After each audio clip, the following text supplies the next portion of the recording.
kita nggak defisit. Faktanya itu gampang, lihat hasil audit BPK 2023 APBD Pemprov Bali 2023 ada defisit di sana. Ada surplus kok. 171 miliar kalau nggak salah. Didramatisir bahwa wah ini defisit. Enggak, saya waktu itu udah berani potongan kuping kok. Enggak, pasti surplus. Apa sebenarnya yang terjadi di internal Dewan? Karena kan dulu pain-pain saja kok, nggak ada yang ribut gitu. Pinjaman pen daerah untuk PKB kan nggak ada yang nolak tuh. Tapi sekarang baru seolah-olah semua seperti kena prank gitu ya. Ya, tidak ada ruginya dana pen ini 1,5 triliun. Karena sekarang sudah berubah menjadi 5 triliun. Hasil appraisal, bukan saya yang menilai. Saya yakin kalau ini dilepas, banyak investor yang mau beli. Tapi Pak Koster nggak mau. Kenapa tidak? Ini tetap harus menjadi aset Pemprov. Kalau dilepas cuma sekali. Ke depan sampai anak cucu sudah nggak dapat apa-apa. Dan ada shortcut atau jalan pintas untuk menutup beban keuangan. Jual aset PKB, toh juga sudah untung. Kalau itu dilakukan, kan per hari ini Pak Koster kan tidak diserang dengan defisit, dengan kekurangan uang, dengan PKB yang katanya nggak menghasilkan apa-apa. Tapi kenapa artinya Pak Koster rela mengorbankan dirinya, dibully atau dikritik, hanya untuk menjaga itu gitu? Buat saya, itulah seorang Koster yang nindien Gumi Bali. Tidak ingin selalu ada di zona nyaman gitu, dengan segala konsekuensinya. Walaupun dibully, diapakan, tapi betul-betul memang ini untuk masyarakat Bali gitu loh. Tidak ada klausul yang menyebutkan dana pen untuk UMKM. Tidak, pinjaman dari awal daerah, maksudnya pinjaman pen daerah. Memang untuk PKB gitu loh. Dengan hubungan satu jalur atau kedekatan dengan Presiden, diyakini bisa menghapus utang-utang Bali, pinjaman pen daerah itu. Tidak segampang yang kita wacanakan. Kalau ngelihat Balinya saja, mungkin CGT buat negara, tapi seluruh Indonesia, kabupaten kota juga, berapa ratus triliun itu dana pen. Omon-omon nggak mungkin terrealisasi. Bisa jadi begitu gitu loh. Ya itu kan biasa lah, orang namanya pedagang. Jualan gitu, kampanye kan sah-sah saja.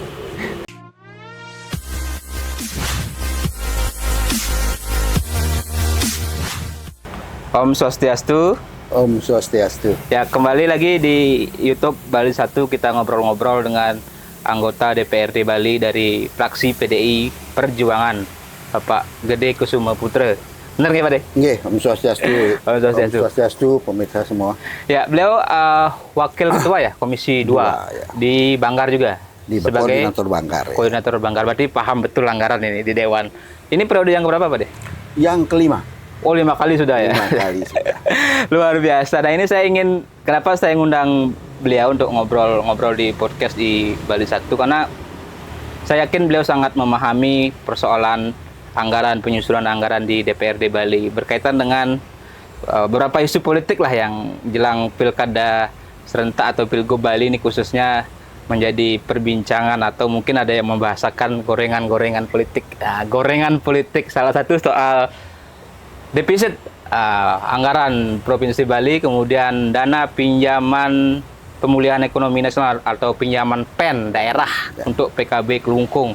Katanya ada tokoh-tokoh yang berbicara itu nggak benar untuk proyek infrastruktur, apalagi bangun PKB harusnya dikasih ke UMKM. Nah itu apa benar pinjaman pen itu harus dibagi-bagi atau dikasih ke UMKM, dan seperti apa sebenarnya yang terjadi? Ini kan Pak De silakan berikan penjelasan lah kepada kita supaya lebih tercerahkan. Dari pen dulu, apa sebenarnya pen itu dan berapa Provinsi Bali minjem atau ngutang, atau katanya kita juga harus ikut bayar hutangnya. Nah itu gimana? Baik, terima kasih Om Swastiastu, semua pemirsa dimanapun berada. Jadi kalau bicara dana pen daerah, ini sebetulnya persoalan yang sudah cukup lama. Itu dari akhir tahun 2020 bergulir, kalau posisi sekarang udah mendekati 5 tahun kan begitu. Iya, 4 tahun lah berjalan. Kalau bicara 2020, 1, 2, 3, 4, ya 4 tahun lah. Terus terang saya juga merasa tergelitik gitu. Selama ini sepertinya tidak ada masalah memang gitu, tetapi sekarang kok mulai lagi ada yang ngorek-ngorek kan begitu. Tapi maklum lah ya, karena ini barangkali karena situasi pilkada kan ya, begitu. Apalagi ada rekan Pak De di DPRD Bali, salah satu wakil ketua DPRD Bali, sepertinya mengaku katanya kena prank dengan pinjaman pen ini. Itu gimana itu? Jadi kok baru sadar kalau betul ada prank, dulu kemana? Kan kalau nggak salah itu persetujuan Dewan juga. Betul. Jadi yang pertama saya informasikan bahwa dana pen daerah ini itu adalah pinjaman yang diberikan oleh pemerintah pusat ceki sebuah perseroan gitu ya dari Kementerian Keuangan yang bekerja sama dengan sebuah perseroan yang namanya PT SMI. SMI itu apa? Sarana Multi Infrastructure. Dari nama kan sudah kelihatan. Itu memang diperuntukkan untuk sesuai dengan namanya pemulihan ekonomi nasional. Tentu ini kaitannya dengan COVID-19 kan begitu. Di mana pada saat 2019, 2020 di seluruh Indonesia sampai 2021 kan itu hampir 2-3 tahunan itu termasuk pemerintah Provinsi Bali sehingga pertumbuhan ekonomi Bali itu kontraksi. Jadi minus 9,32 kalau tidak salah itu. Tertinggi di Indonesia. Jadi ada kontraksi. Jadi bukan positif malah minus gitu ya. Nah, oleh pemerintah pusat tentu dalam hal ini Kementerian Keuangan melalui PT SMI menawarkan dana pinjaman pemulihan ekonomi nasional gitu ya. Bukan hanya untuk Bali, tentu untuk seluruh provinsi dan kabupaten kota di Indonesia. Nah, saat itu tahun 2020 barangkali sudah dimulai ada pembicaraan gitu ya. Lantas yang saya tahu Pemprov juga mengajukan permohonan dan tentu dibalas oleh PT SMI. Dibalas itu balasannya kalau tidak salah bulan Desember tahun 2020 dibalas dengan ketentuan-ketentuan yang sudah atau persyaratan-persyaratan yang sudah disyaratkan dalam adendum itu kan begitu dalam dalam persyaratan pinjaman itu. Nah, singkat cerita dana itu dicairkan 3 tahap. Tahap pertama kurang lebih 375 miliar, tahap kedua 675 miliar, dan tahap ketiga itu 443 miliar lebih. Berarti totalnya? Totalnya 1.463 miliar sekian. Berarti hampir 1,5 triliun. Iya, bulatannya 1,5 itu ada potongan-potongan kan gitu. Ada potongan-potongan. Nah, yang mau saya garis bawahi bahwa pemulihan ekonomi itu tidak serta-merta harus lewat UMKM. Jadi dana pinjaman pendaerah ini bukan dana yang harus dibagikan ke UMKM atau dipinjamkan ke UMKM? Tidak, kalau lihat dari perjanjiannya tidak udah jelas di sana. Kalau nggak salah ada peruntukannya. Peruntukan udah jelas. Bisa untuk pembangunan kawasan infrastruktur. Namanya ada SMI, Sarana Multi Infrastruktur. Di sana udah jelas. Gitu. Kalau nggak salah itu juga ada PMK-nya, Peraturan Menteri Keuangan nomor 105 tahun 2020. Iya. Juga diatur peruntukannya. Bisa. Diatur. Berarti bisa untuk proyek PKB. Memang niatnya untuk itu. Jadi persyaratannya seperti itu. Dan itu pun disetujui Dewan kan, sudah disetujui oleh Dewan. Jadi bukan kena prank tadi. Bukanlah, saya pikir enggak. Jadi artinya begini, bahwasannya di luar peruntukan kan tentu dalam hal ini PT SMI atau Kementerian Keuangan kan nggak bodoh. Di luar ini kan tidak boleh peruntukannya gitu ya. Jadi harus sesuai dengan peruntukan dari awal. Dan yang perlu saya garis bawahi bahwa pemulihan ekonomi itu tidak serta-merta harus lewat UMKM. Di semua sektor bisa. Yang namanya investasi itu pasti sudah menjadikan ada lapangan kerja, ada peningkatan pendapatan, ada pertumbuhan ekonomi. Ya ini pemulihan ekonomi kan dalam arti yang seluas-luasnya. Jadi dana itu cair 3 tahap. Dan buat kami di Dewan, kenapa kami menyetujui? Karena ini dana murah. 1, tanpa bunga. Tanpa bunga. 2, ada grace period 2 tahun. Hanya kena biaya profesi wajar itu ya, 1% dari pokok. Dan ada biaya pengelolaan dana yang besarnya 0,185% per bulan. Jadi kurang dari 0,2%. Berarti sangat jauh dari kalau kita hitung pinjaman bunga bank. Iya, jauh sekali. Aldekan itu boleh dipinjam banyak itu dan peruntukannya tidak diatur. Kan semua pinjam sebesar-besarnya taruh di BNI, taruh di Mandiri atau depositokan kan untung besar. Tapi kan pemerintah bukan itu tujuannya. Semua biar kebagian dan sesuai dengan peruntukan. Dan ujung-ujungnya ekonomi Bali sudah pulih cepat. Yang awalnya minus 9,32% di tahun 2020, Ya. 2021 masih minus 3 lebih mungkin. 2022 sudah positif. 2023 sudah positif dan yakin 2024 ini melebihi tingkat pertumbuhan ekonomi nasional. Nah, itu artinya kenalah sudah sasaran pemulihan ekonomi pinjaman dana pen 1,5 triliun. Itu digunakan untuk apa saja 1,5 triliun untuk di PKB? 1,5 triliun itu kalau persisnya kan saya tidak tahu, tapi paling tidak itu jelas untuk pembebasan lahan di PKB. Total Itu kan- berapa lahan di sana? Kalau tidak salah di kisaran 334 hektar. Oh, 300 lebih lah. 34 hektar. Ya, 300 lebih lah. 300 334 hektar hektar ya. Ada untuk pembebasan lahan, ada untuk penataan land clearing, plus ada beberapa semacam drainase lah, ada pemipaan dan sebagainya, kan ada mechanical engineering-nya ada itu.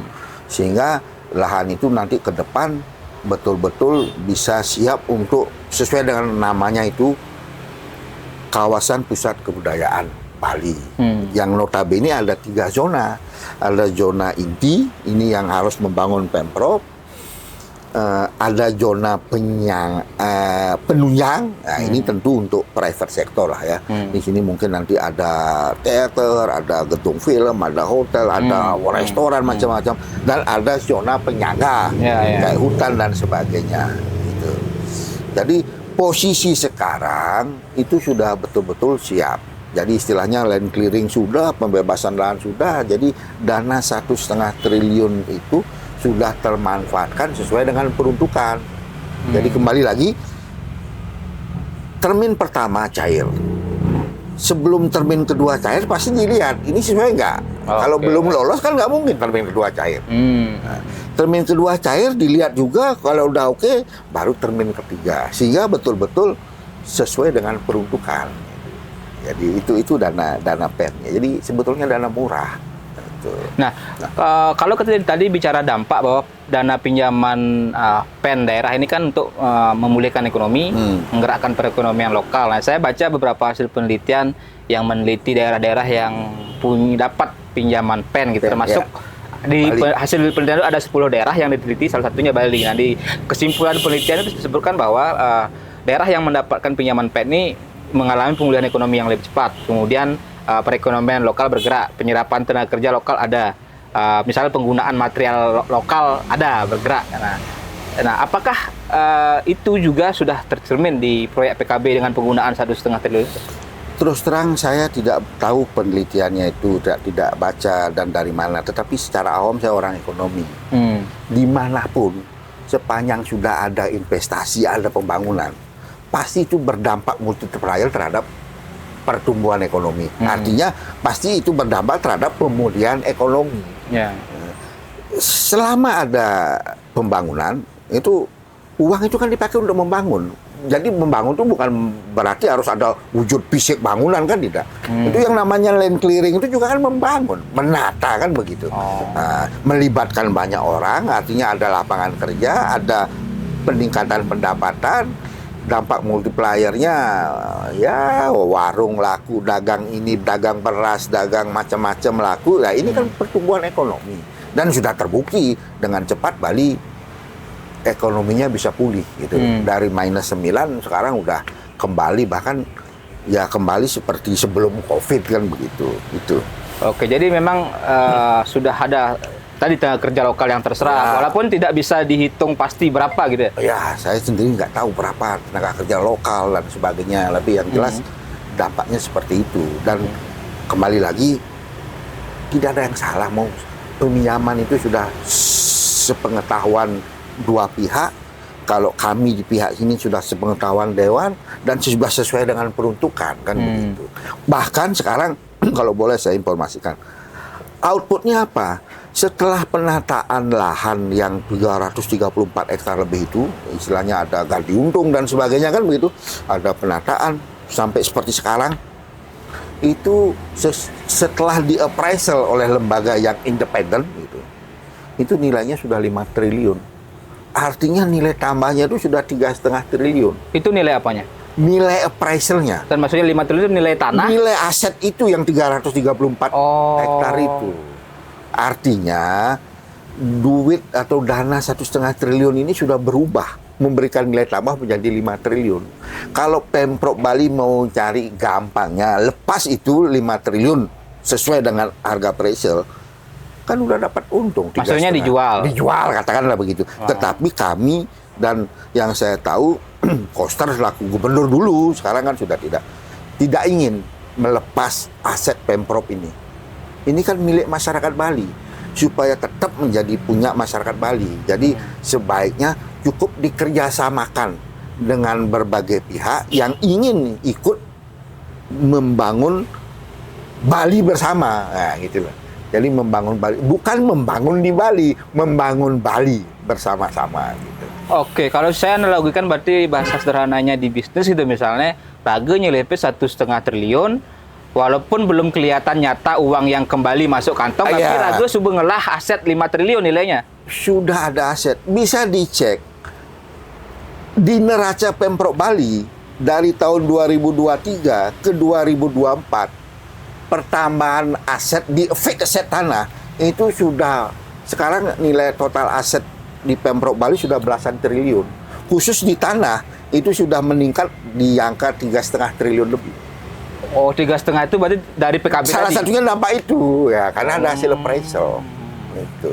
Jadi total aset Pemprov sudah 11 triliun lebih. Tapi kan belum ada uang masuk dari PKB itu. Iya, memang karena kan kerjasama dengan pihak ketiga lain kan belum berjalan karena ada jeda kepemimpinan. Saya memaklumi ada PJ sekarang, tentu barangkali belum berani ngambil sikap kebijakan seperti layaknya seorang gubernur yang definitif, ya kan. Lebih-lebih memang beliau menyadari barangkali juga jabatan kan tidak lama. Ini sudah mau pilkada, habis ini nanti terpilih gubernur baru, pasti beliau juga akan meninggalkan kan gitu. Jadi beliau inginnya bagusnya gimana, biarkanlah sudah nanti dilanjutkan oleh gubernur terpilih kan begitu. Nah, berarti apakah sudah ada investor atau pihak-pihak yang ingin membangun di PKB atau bekerja sama untuk pengelolaan PKB? Sesungguhnya sudah ada. Sebelum Koster mengakhiri masa jabatannya di tahun 2023 persisnya 5 September. Di pertengahan September itu waktu mau persiapan membahas APBD perubahan Pemprov Bali tahun 2023, perubahan itu sudah diwacanakan ada investor yang akan bekerjasama yang akan memberikan sewa sebesar kalau tidak salah 650 miliar dari lahan di PKB itu, gitu loh. Itu salah satu aja, bukan semuanya kan begitu. Plus juga ada tambahan dari sewa tanah yang ada di kawasan ITDC. Itu karena ada perubahan perjanjian yang dulunya sewanya kalau tidak salah sekitar 7 juta per are gitu. Sekarang sudah naik menjadi 57. Jadi ada sisa waktu kurang lebih 16 tahun itu ada tagihan lagi 560 miliar. Dan oleh Gubernur Koster diwacanakan itu diminta nilai sewa sudah disetujui berubah gitu loh. Nah, tinggal masalah pembayarannya yang belum. Oleh Koster diminta supaya itu dibayar di depan sekalian karena pihak penyewa dinilai sudah cukup memberikan keuntungan bagi pihak penyewa kan gitu, sudah mereka menikmati keuntungan gitu. Nah, alhasil gitu tahun 2023 dua sumber pendapatan ini yang sudah masuk ke APBD ini belum bisa direalisasikan. Inilah sebetulnya akar permasalahan pemerintah Provinsi Bali ini, kekurangan alat bayar. Yang dibahasakan defisit. Dibahasakan defisit, walaupun secara akuntansi buat saya itu kita nggak defisit. Faktanya itu gampang, lihat hasil audit BPK tahun 2023 PBD Pemprov Bali 2023 ada defisit di sana. Ada surplus kok. 171 miliar kalau nggak salah. Tapi ini kenapa surplus? Tentu ini melalui suatu proses yang luar biasa. Karena itu terus terang kami Dewan, saya pribadi memberikan apresiasi terhadap TAPD, dalam hal ini Pak Sekda, termasuk Pak PJ, untuk memainkan peran bagaimana situasi kurang bayar ini menjadi teratasi selama tahun 2023. Artinya ada hal-hal yang memang bisa ditunda, ada hal-hal yang bisa restrukturisasi perjanjiannya, ada hal-hal yang memang diefisiensikan begitu. Jadi singkat cerita memang kami menyadari ada beban 926 miliar kurang lebih ya. Kalau nggak salah persis 926 miliar itu yang menjadi seharusnya beban belanja tahun 2023 karena dua sumber itu tidak masuk. Ini kita bawa ke tahun 2024. Bukan berarti defisit. Buktinya 2023 surplus. Berarti kalau bahasa sederhananya, bahasa Balinya ini sing lapis apa koanpis itu Pak? Defisit ini maksudnya? Kalau buat saya defisit itu manakala sebuah entitas, anggaplah Pemprov atau sebuah perusahaan atau Pemprov Bali, itu di cut off, menyandingkan antara jumlah pendapatan dengan jumlah belanja. Kalau ini dipertemukan, kalau memang jumlah belanjanya lebih besar, itu baru defisit. Tapi ini belum terjadi, masih ada sisa waktu sekian bulan. Memang situasi sudah quote and quote itu situasinya agak runyam. Tapi kita ada waktu untuk berbuat. Kalau kita berpangku tangan, TAPD pangku tangan, Banggar berpangku tangan, terjadilah kejadian itu. Tapi karena kita tahu ada waktu, kita lakukan beberapa upaya, wajar saja.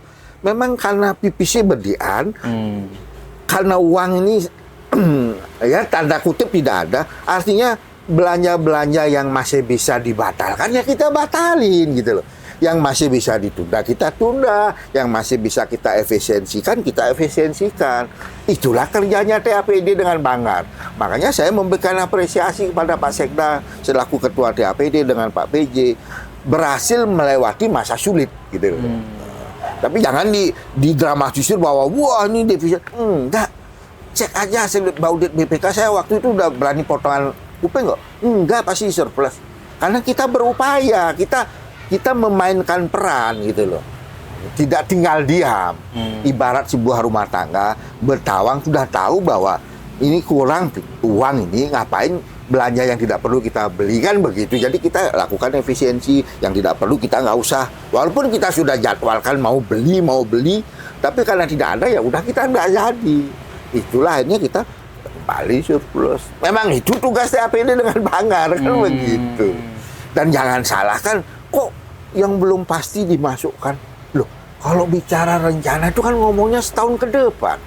Emangnya PAD itu semua juga belum kan gitu. Dari apa saja sumber-sumber pendapatan asli daerah Pemprov Bali itu? Yang paling utama rutin itu pasti dari pajak kendaraan bermotor satu, dari BBNKB, ini PKB pajak kendaraan bermotor, BBNKB biaya balik nama kendaraan bermotor, BBNKB 1, BBNKB 2. Ada pajak bahan bakar kendaraan bermotor. Ini 3 besar ini.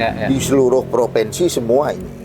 Tapi ingat bahwa ini kabupaten kota juga punya bagian gitu loh. Dan kita nggak mungkin menaikkan PAD dari 3 jenis ini terus menerus. Artinya apa? Kita kan membebani masyarakat. Tapi faktanya meningkat karena memang given kendaraan bermotor bertambah terus kan begitu. Orang jual beli dan sebagainya. Ini yang menyebabkan ini rutin tiap tahun di kisaran angka kurang lebih 3 triliun. Masuk dari PKB, BBNKB, dan PBBKB gitu. Dan itu secara apa istilahnya mungkin akuntansinya dicatatkan sebagai pendapatan dalam tahun APBD berjalan misalnya atau APBD yang akan berjalan. Tapi kan duitnya belum dapat. Belum, ini juga rencana namanya RAPBD kan. Rancangan APBD. Begitu ketok palu menjadi APBD, anggaran pendapatan, tapi untuk setahun ke depan belum ada itu gitu loh. Andaikan kalau masyarakat Bali punya pikiran yang sama semua, tidak ada mau bayar pajak kendaraan bermotor, sing ada nyamsat, tidak ada yang mau nyamsat, ya habislah itu. Gitu. Tapi ini kan karena melibatkan jutaan orang, mungkin 1-2 ada, karena itu ada tunggakan kan gitu, tunggakan juga lebih. Nah ini yang 2 ini kan cukup besar-besar gitu loh, di PKB dan di Nusa Dua, di TDC ini, di kawasan Nusa Dua. Kebetulan cukup ini sebetulnya kasus sama, tidak perlu didramatisir lah. Ini sama aja dengan pendapatan dari PKB, pajak kendaraan bermotor dari BBNKB. Ini juga rencana. Ya, rencana yang tidak terrealisasi. Iya, rencana tidak terrealisasi. Kenapa kita masukkan? Ya karena sudah ada komitmen, MOU sudah ada. Nah persoalannya dia Dewan Prestasi kan lain masalah. Itulah yang membuat tanda kutip ya, kita kelimpungan, kami kelimpungan Pemprov. Apa tadi misalnya kalau konteks PKB gitu kan, tadi Pak D sampaikan sudah ada sebenarnya investor yang mau berapa tadi investasinya? Kurang lebih 650 miliar. 650 miliar itu untuk pembangunan, apa 650 miliar itu semacam uang cash atau uang yang dibayarkan ke Pemprov? Uang yang dibayarkan ke Pemprov. Pasti itu istilahnya kerjasama pemanfaatan lahan mungkin selama 30 tahun kan begitu. Tapi kan tidak semua, pasti seluas tertentu selama sekian puluh tahun kan gitu. Itu murni akan masuk ke Pemprov. Urusan membangun, dia bangun apa kan dia punya tanggung jawab pihak ketiga itu gitu loh. Itulah yang menjadi harapan Pak Koster selaku gubernur dulu, kami di Dewan, betul-betul bahwa PKB ini akan tetap menjadi asetnya masyarakat Bali, tidak mau dilepas, cukup dikerjasamakan. Gitu. Berarti kan kalau begitu, kan tadi Pak sampaikan tidak terrealisasi karena jedanya atau berhentinya kepemimpinan Pak Koster. Kan mungkin investor berpikir juga, ini Pak Koster nggak jadi gubernur lagi, terus ada PJ mungkin nggak berani ngambil keputusan, atau apa sebenarnya? Apakah itu juga artinya berhentinya Pak Koster ini karena memang masa jabatannya habis, sehingga program-program yang direncanakan atau tadi kerjasama di PKB, kemudian peningkatan nilai kontrak di ITDC tidak terrealisasi dan tidak di follow up dengan serius oleh pemimpin berikutnya? Begini aja, secara umum saya amati begini, kalau bicara investasi di daerah atau tanda kutip di negara manapun, pasti mereka itu investor wait and see. Kalau sudah ada pergantian kepemimpinan, mereka akan nunggu, lihat dulu kan begitu. Siapa pemimpinnya? Siapa kira-kira ke depan gimana? Jangan-jangan setelah saya begini nanti tiba-tiba ada perubahan kebijakan kan begitu. Ya, Astungkare Swahe, mudah-mudahan nanti secepatnya ada gubernur yang definitif yang akan melanjutkan program ini kan begitu. Sehingga itu betul-betul Bali ini kami yakin Bali akan ke depan akan luar biasa punya sumber pendapatan. Oke. Tapi kan dalam perjalanannya khususnya menjelang Pilgub Bali 2024 ini kan tadi kembali ke pertanyaan awal, menjadi isu-isu politik gitu. Bahkan tadi saya singgung bahwa rekan sejawat Pak di DPRD Bali, salah satu pimpinan, kan mengaku di prank katanya dengan pinjaman pen ini. Kemudian ya defisit terus digoreng-goreng, APBD Bali sakit dan sebagainya gitu. Apa sebenarnya yang terjadi di internal Dewan? Karena kan dulu pain-pain saja kok, nggak ada yang ribut gitu. Atau dalam konteks meminjam pinjaman pen daerah untuk PKB kan nggak ada yang nolak tuh. Tapi sekarang baru seolah-olah semua seperti kena prank gitu ya. Ya kembalilah ya, ini kan suasana pilkada, kita berdemokrasi. Kan buat saya pribadi mungkin sah-sah saja ya mereka membuat statement atau pernyataan-pernyataan seperti itu. Tetapi yang jelas kalau saya pribadi tidak ada ruginya dana pen ini 1,5 triliun. Karena sekarang sudah berubah menjadi 5 triliun. Hasil appraisal, bukan saya yang menilai. Itu lembaga independen. Kenapa harus di appraisal? Kalau nggak gitu, kan nggak bisa masuk di neraca. Berapa masuk neraca? Itu kalau nggak salah saya baca juga di ada perda ya? Perda tentang perusahaan daerah, Perseroda Pusat Kebudayaan Bali. Betul. Di sana ada salah satu bunyi pasalnya penyertaan modal sebesar 5 triliun. Nah, yang jadi pertanyaan saya, penyertaan modal untuk Perseroda Pusat Kebudayaan Bali ini 5 triliun itu uang cash dibayarkan Pemprov, apa 5 triliun itu dihitung tadi aset itu? Ya baik, jadi saya juga ingat sekarang PKB ini dikelola oleh sebuah perseroda. yang profesional kan begitu. Nah, Perseroda ini dibentuk tentu harus punya modal. Pemprov nggak ngasih uang. Pemprov imbreng terhadap lahan yang sudah diselesaikan ditata itu. Yang 340 Yang 334 hektar itu kurang lebih ya. Nilainya berapa? Kalau mau bikin akte pendirian kan kita nggak boleh semaunya nyantumkan angka. Harus ada dasar. Dasarnya adalah appraisal, lembaga independen yang memang tugasnya memberikan jasa nilai dari aset apapun bentuknya kan begitu. Memang dia tanggung jawab untuk hal itu. Tentu dia nggak gampang mengeluarkan nilai gitu. Tapi hasilnya yaitu 5 triliun. Itulah yang oleh Pemprov diimbrengkan kepada Perseroda.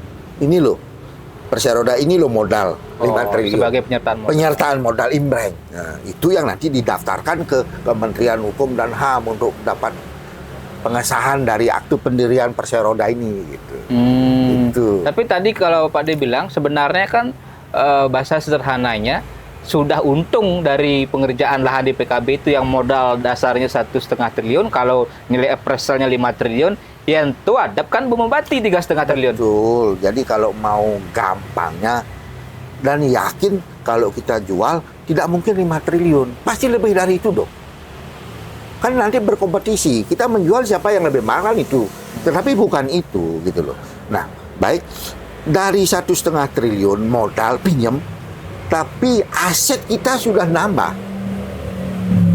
Nah, gitu loh. Hasil appraisal sudah jadi 5 triliun. Jadi sudah ada nilai tambah 3,5 triliun.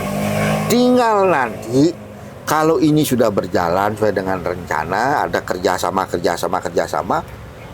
itu kan angkanya bukan hanya 650 miliar, itu kan dari satu investor.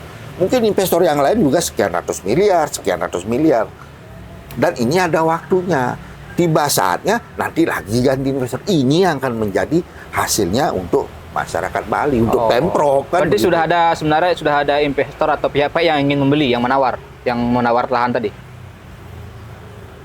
Saya yakin kalau ini dilepas banyak investor yang mau beli, kan begitu. Tapi Pak Koster nggak mau. Kenapa tidak? Ini tetap harus menjadi aset Pemprov. Karena kalau dilepas cuma sekali. Let's say, oke, kita lepas 7 triliun, dapat sudah 5,5 triliun. Cuma kan sekali. Ini aja. Ke depan sampai anak cucu sudah nggak dapat apa-apa. Dan sebenarnya kalau misalnya cara berpikirnya pragmatis, praktis, anggap sekarang dikatakan defisit atau kekurangan PIS.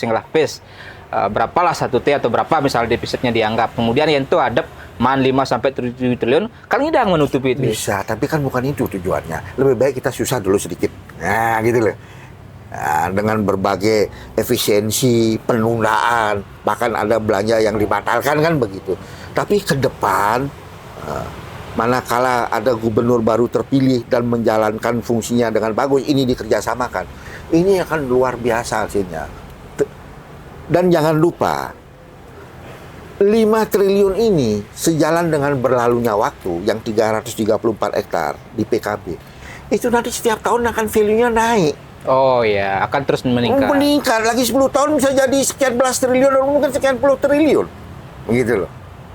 Itu nanti kalau sudah ada zona penunjang ini, kalau sudah penuh dengan apa yang menjadi harapan, zona inti dibangun oleh Pemprov, zona penunjang ini kaitannya kerjasama dengan pihak ketiga, ada zona penyangga.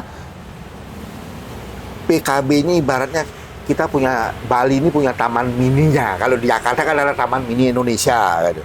Jadi kalau di Bali mungkin ada taman mini untuk Bali lah, ini di PKB kan begitu. Karena Anjungan Jembrane ada, Anjungan Buleleng ada, Tabanan, Kelungkung, semua kabupaten kota ada di sana. Seiring dengan berjalannya waktu, itu kan value-nya naik terus. Satu saat nanti lagi 30 tahun, mungkin sudah bisa jadi di atas 50 triliun itu aset itu. Sekarang saya baru paham. Jadi sebenarnya kalau, mohon maaf ya, kalau saya misalnya jadi Pak Koster, hitung-hitungan politik, Pak Koster pasti akan maju di 2024 Pilgub. Kemudian kita sudah berhitung nih analisis politik kita bahwa defisit ini akan menjadi narasi lah, akan menjadi salah satu gorengan politik atau serangan politik. Ada shortcut atau jalan pintas untuk menutup beban keuangan atau kekurangan uang Pemprov, yaitu jual aset PKB, toh juga sudah untung. Kalau itu dilakukan, kan per hari ini Pak Koster kan tidak diserang dengan defisit, dengan kekurangan uang, dengan PKB yang katanya nggak menghasilkan apa-apa. Tapi kenapa itu tadi? Artinya Pak Koster rela mengorbankan dirinya, dibully atau dikritik hanya untuk menjaga itu gitu. Buat saya itulah seorang Koster yang nindien Gumi Bali. Nindien Gumi Bali dalam artian tidak ingin selalu ada di zona nyaman gitu loh, dengan segala konsekuensinya. Walaupun dibully. Iya, walaupun dibully diapakan, tapi betul-betul memang ini untuk masyarakat Bali gitu loh. Kami sadar betul proyek-proyek yang dikerjakan selama kepemimpinan Koster itu memang menghabiskan dana yang luar biasa besar. Untuk shortcut itu 200 triliun lebih loh untuk pembebasan lahan. Mau tidak mau, karena kalau 200 kita miliar maksudnya? 200 miliar lebih untuk pembebasan lahan aja. Sebab kalau kami tidak bebas, kan nggak mungkin Kementerian PU mau bangun. Oke. Karena dana dari APBN nggak mungkin untuk beli lahan. Ya gitu loh.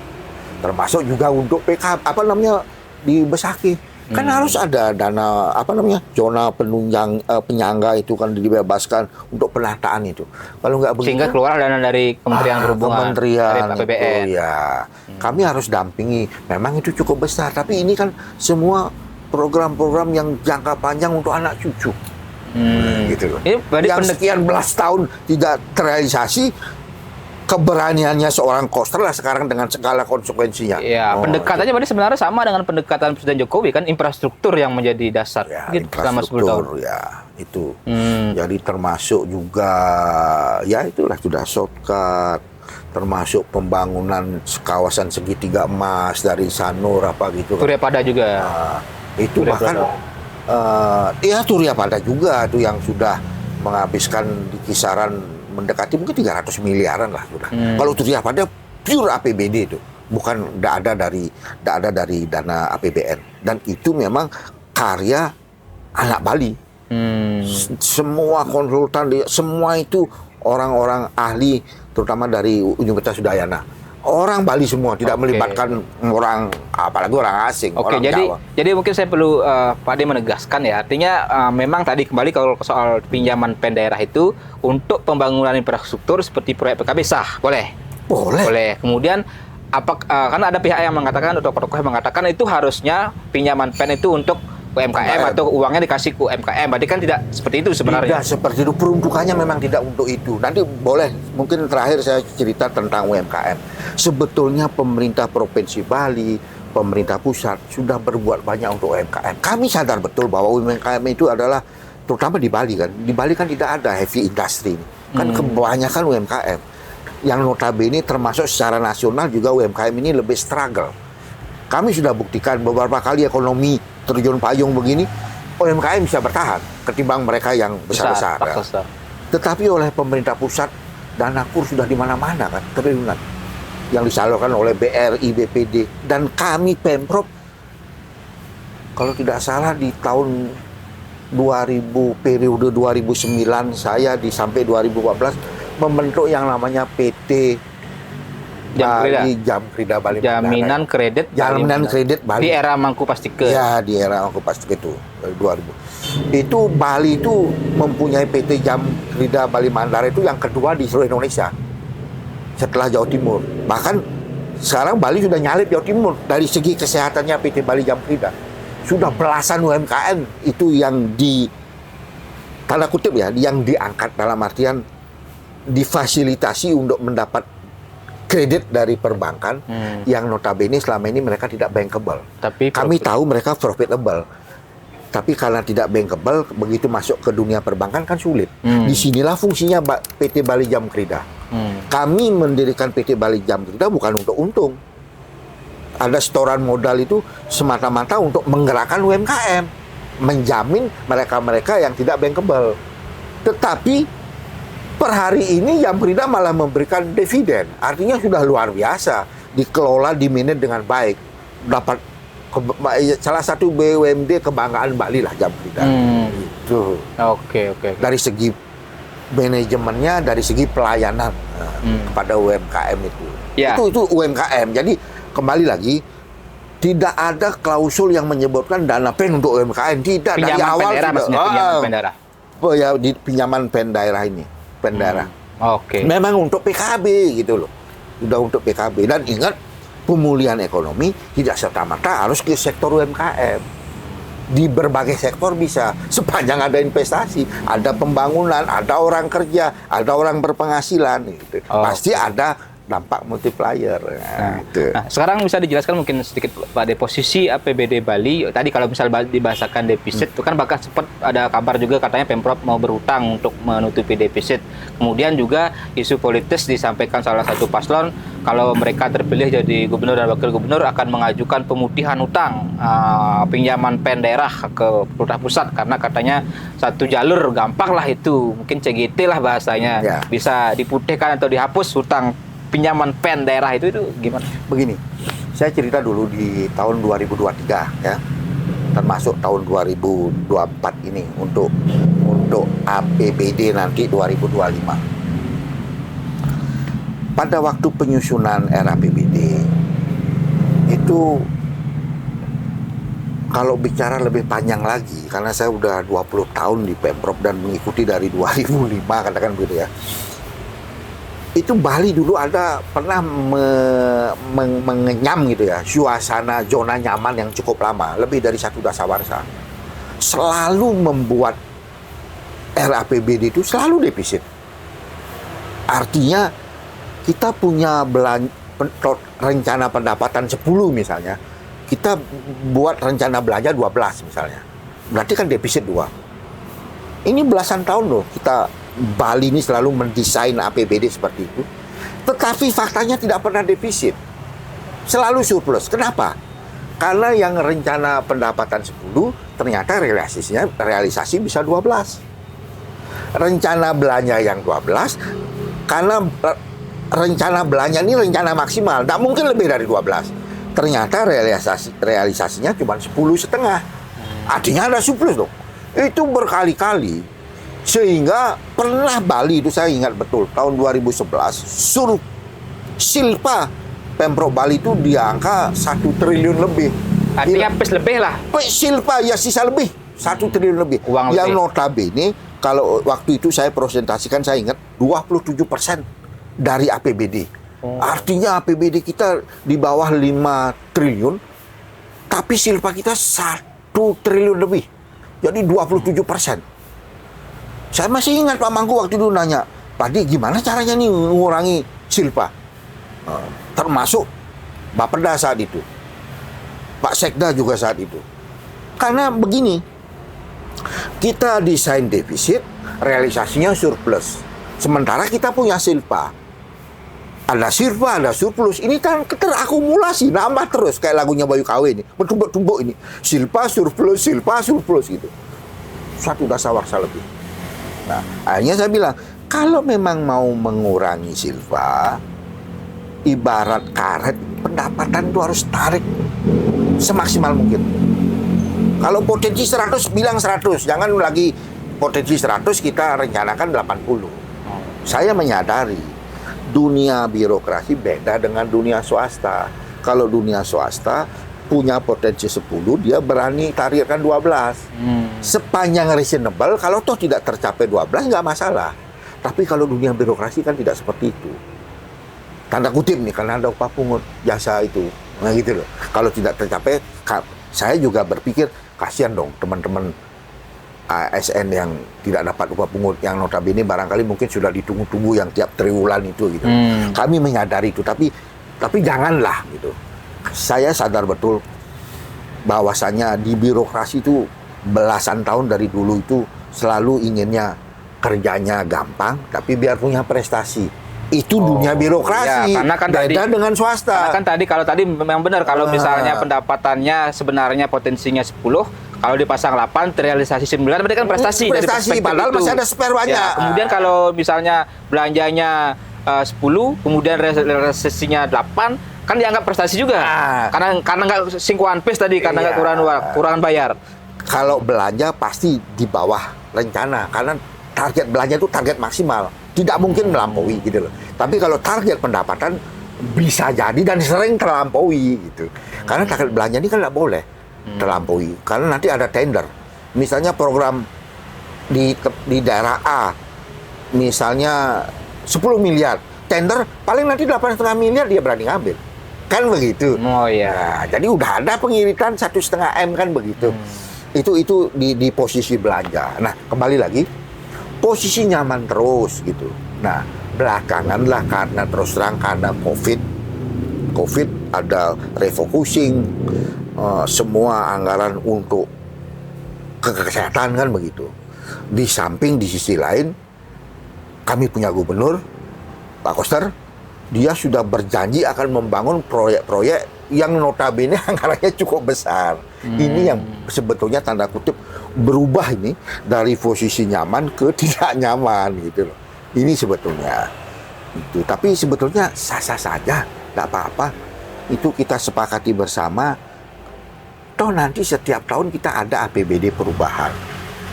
Perubahan itu kan manakala apa yang kita rencanakan tidak tercapai atau mungkin melampaui, itu kita buat perubahan penyesuaian kan begitu. Disinilah perannya TAPD dengan Banggar gitu. Ya samalah dengan yang dua sumber tadi itu kita sepakati masuk, ternyata nggak masuk. Itu bukan salah siapa-siapa. Itu kita harus belajar dari hal seperti itu gitu loh.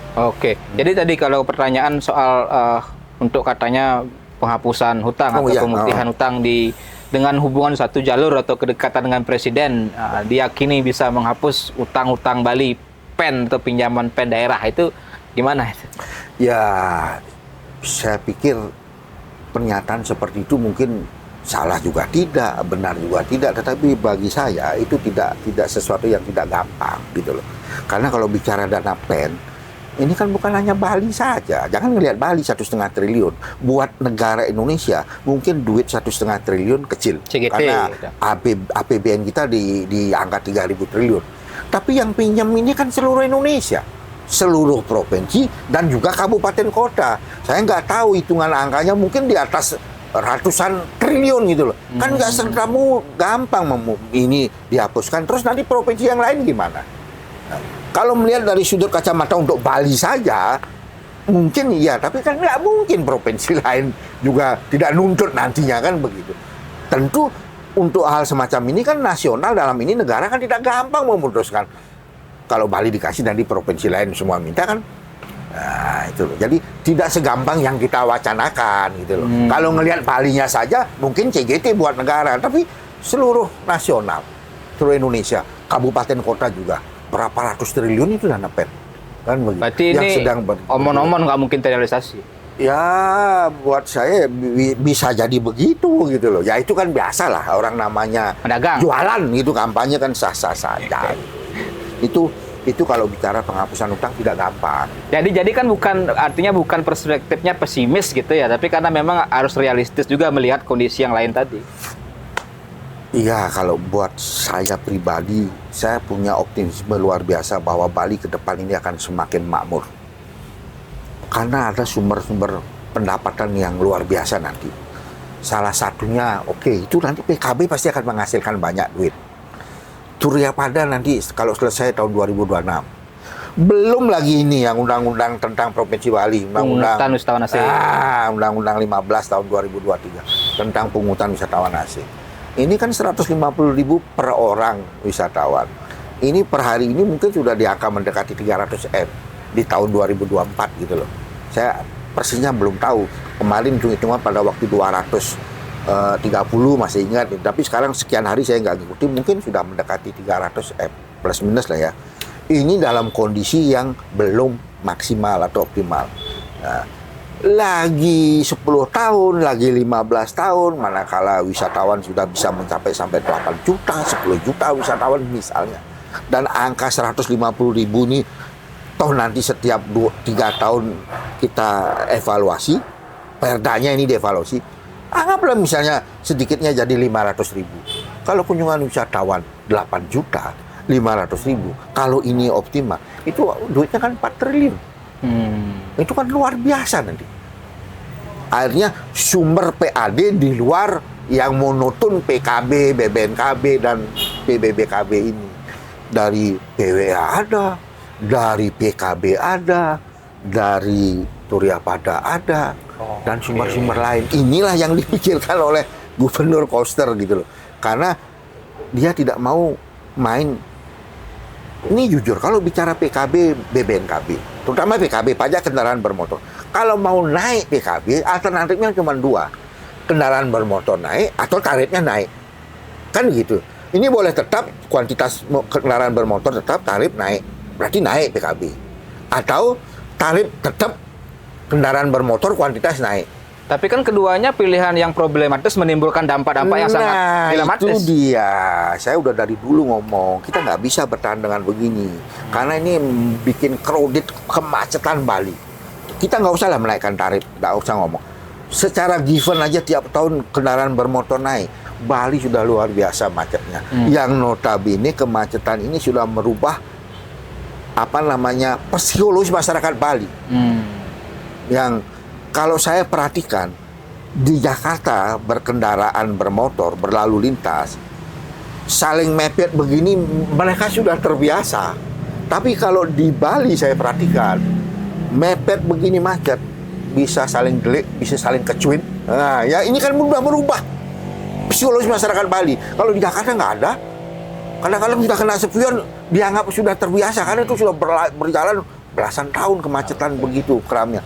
Ini di Bali ini berbahaya. Baru mepet sedikit saling pandang, bisa jadi perkelahian, saling wah tuh ini repot.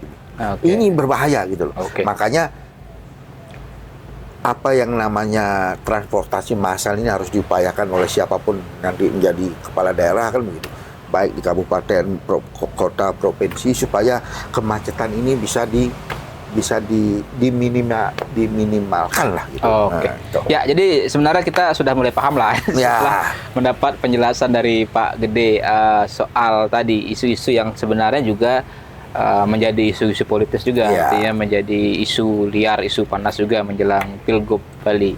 Ya Pak De, mungkin ada yang perlu ditambahkan lagi terakhir? Ya, jadi yang terakhir barangkali semacam closing statement lah, siapapun yang mendengarkan, melihat apa yang kami bicarakan berdua ini, mudah-mudahan tidak terbawa dengan isu-isu gorengan berita itu. Jadi prinsipnya bahwa dana PEN ini resmi disetujui oleh Dewan dan sudah diperuntukkan sesuai dengan peruntukannya. Tidak ada yang salah, gitu loh.